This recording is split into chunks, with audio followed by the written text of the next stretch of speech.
আসসালামু আলাইকুম গাইস।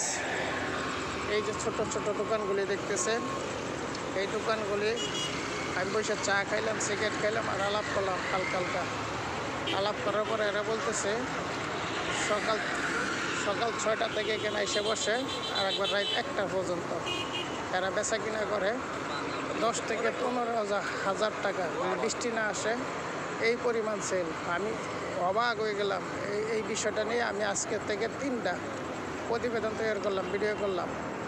আমি কল্পনাবিহীন যারা বেকার আছেন, চাকরি হলো সোনার হরিণ বা এই দেশে, এটা কয়ে লাভ নাই। যে কোনো চাকরি এই দেশে সোনার হরিণ। চাকরির পিছনে না বুঝা বেকার না থেকে এই ধরনের ব্যবসা বাণিজ্য করতে পারেন। খালি এখানে না, এই লিকের পারে না, বাংলাদেশ যে কোনো জায়গায় আপনি ব্যবসা করলে অনেক দূর আগে যেতে পারবেন ইনশাল্লাহ। আর সমাজের বোঝা হয়ে থাকা লাগবে না। এই যে দেখেন কি পরিমাণ দোকান। আগে ছিল 4টা-5টা দোকান, এখন হয়ে গেছে গা প্রায় 50-60টা দোকান হয়ে গেছে গা। এই যে এই সেই জায়গা, হয়তো অনেকে প্রতিবেদন দেখতে ভালোই লাগছে। এই জন্য এখানে দেখেন তরুণ পোলাপান ডিম বিক্রি করতেছে, কেউ বাদাম বিক্রি করতেছে, কেউ এখানে ছোলা বোট বিক্রি করতেছে, জালমুড়ি বিক্রি করতেছে, কেউ ওই যে ময়নারি ব্যবসা করতেছে, বেকারি ব্যবসা করতেছে, রং চা।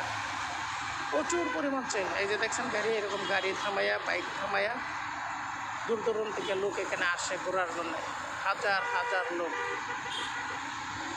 এখানে না আসলে আসলে বুঝতে পারবেন না কি পরিমাণ সেল এখানে। এই যে দেখেন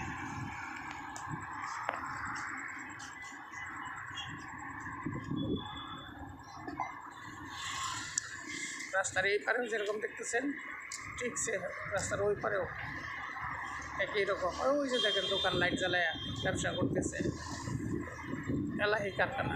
এই যে আমার আর এক ভাই আয়া বসছে, এই যে এই যে এই যে এই যে ভাই, এই যে টাটা দিয়ে যাচ্ছে, বুঝতেছে। যত কন্ট্রাক্টর আছে এই যে এই জায়গায়